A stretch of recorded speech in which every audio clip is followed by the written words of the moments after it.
First ever factory outlet, Mukunda Jewelries, KPHP, Somajigoda, Kottapet, Khammam. నమస్తే రమ్మగారు. నమస్తే G. ఏదైనా మంచి కథ చెప్పండి రమ్మగారు. సోమవార వ్రత మహత్యం చెప్తా. ఓ చెప్పండి చెప్పండి.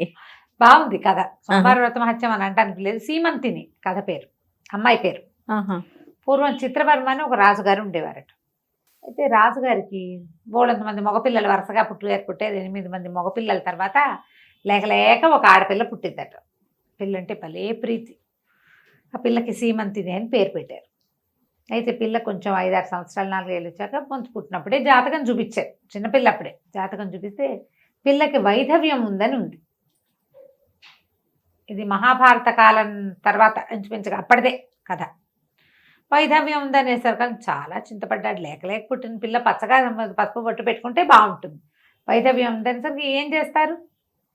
సరే ఇక ఆ పిల్ల పాపం వైధవ్యం ఉందని తెలుసుకున్న పిల్ల 8వ ఏటి నుంచి సోమవారాలు వ్రతం చేసుకునేది. ప్రతి సోమవారము శివారాధన చేసేది.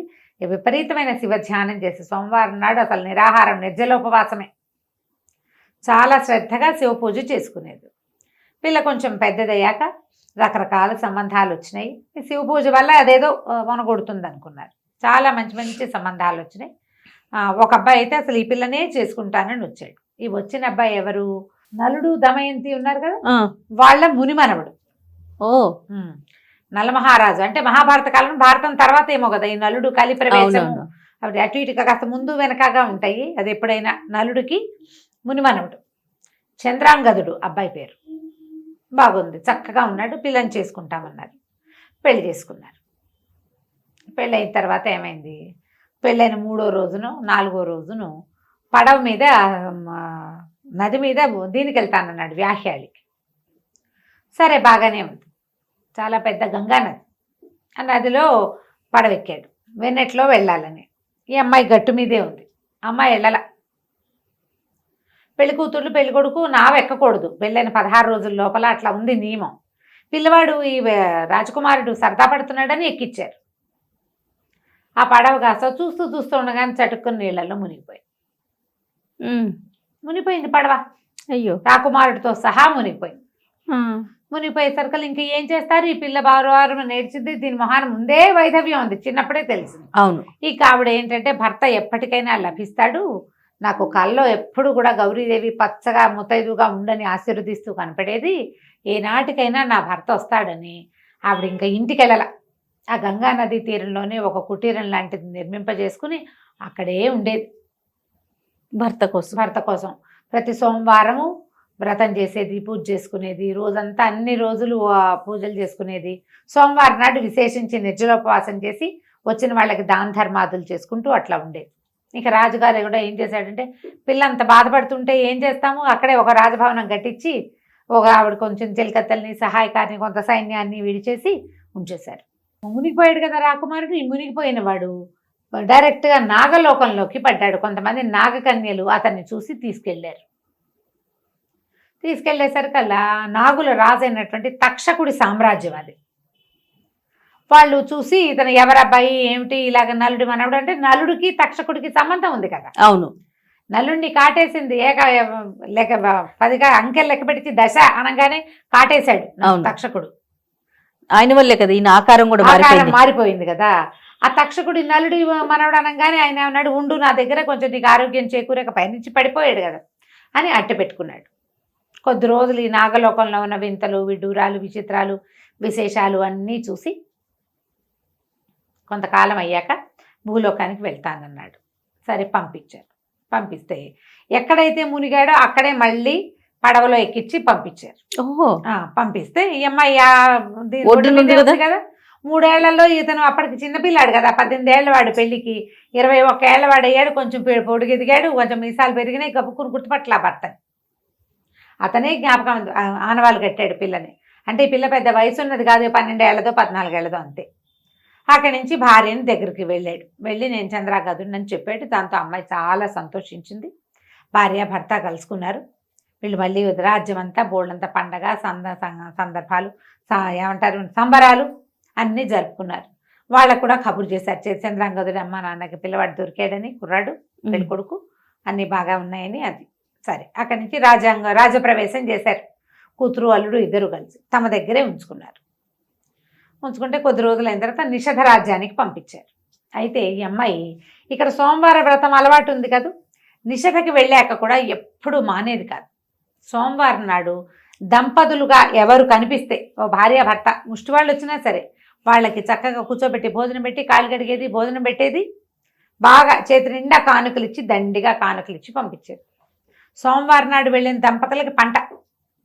మామూలు రోజుల్లో ఆవిడ ఏం లేదు, ఆవిడ పని ఆవిడ చేసుకునేది. సోమవారం ఆవిడ పూర్తిగా ఉపవాసం ఉండేది. సోమవార వ్రతం వల్లే భర్త తనకి దక్కాడని ఆ రోజున దాన ధర్మం చేయటమే విధిగా పెట్టుకుంది. అయితే ఆ కాలంలో ఈ నిషధ సామ్రాజ్యంలో రకరకాల గురుకులాలు ఉండేవి.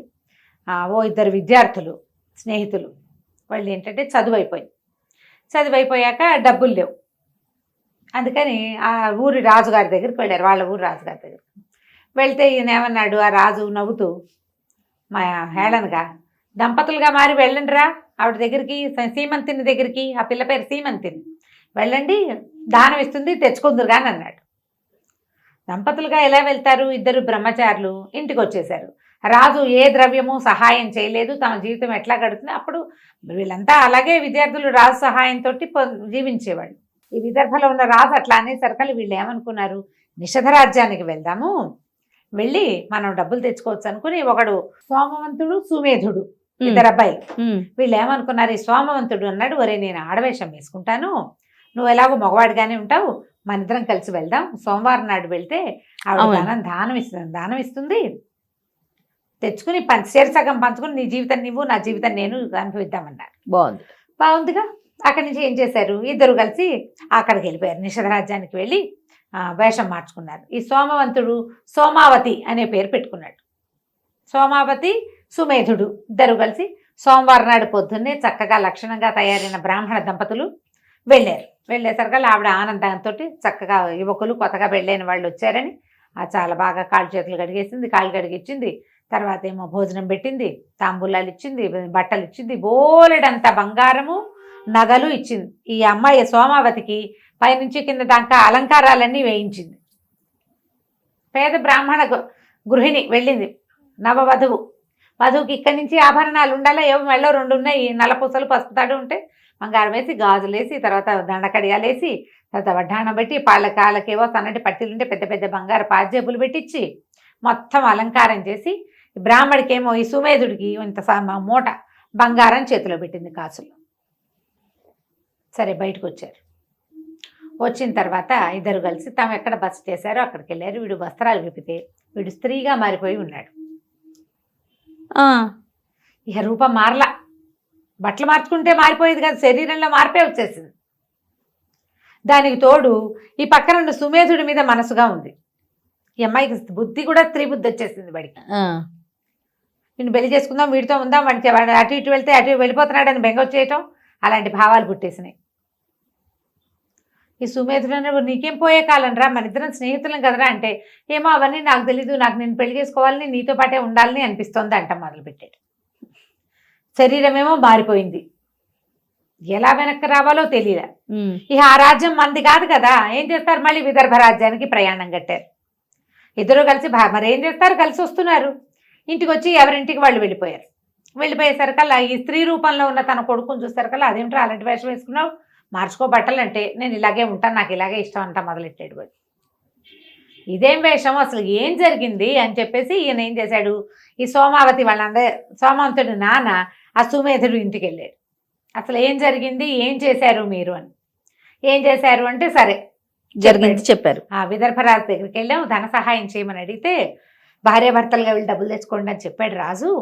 మరి అది చూద్దాం అనుకున్నాం, ఆమె దానం ఇచ్చింది, తెచ్చుకున్నాం. ఆ రోజు నుంచి మీ వాడి పరిస్థితి మారిపోయింది, వాడేమో అమ్మాయిగానే అయిపోయాడు, నేను స్త్రీగానే ప్రవర్తిస్తున్నాడు, మనిద్దరం పెళ్లి చేసుకుందాం ఇంటికి వెళ్ళాకంటాడు, నీ మీద నాకు మనసుగా ఉందంటాడు, మనిద్దరం కలిసి జీవిద్దామంటాడు, నేనేం చేయాలో నాకు తెలియటం లేదు, వాడికి ఏం మాయ చేస్తే వాడు మామూలు అవుతాడో తెలీదు, మేము ఏ మందులు వేసుకోవాలా మాయలు చేయాలా, జస్ట్ స్త్రీ వస్త్రధారణ చేయించాను అంతే. దాంతో అక్కడి నుంచి నా పురోహితుల్ని అందరినీ కనుక్కున్నాడు. అయితే మన ఒక శివాలయంలో స్వామి ఒంటి మీదకి వస్తాడు ఒకళ్ళకి. అక్కడికి వెళ్ళి ప్రశ్నిస్తే శివుడి కోసం తపస్సు చేయమన్నారు. సరే కొన్ని రోజుల పాటు రోజు ఏకాదశ రుద్రాభిషేకాలు చేశారు 11 రోజుల పాటు. 11వ రోజున శివుడి వాక్కు వినపడింది. ఓకే.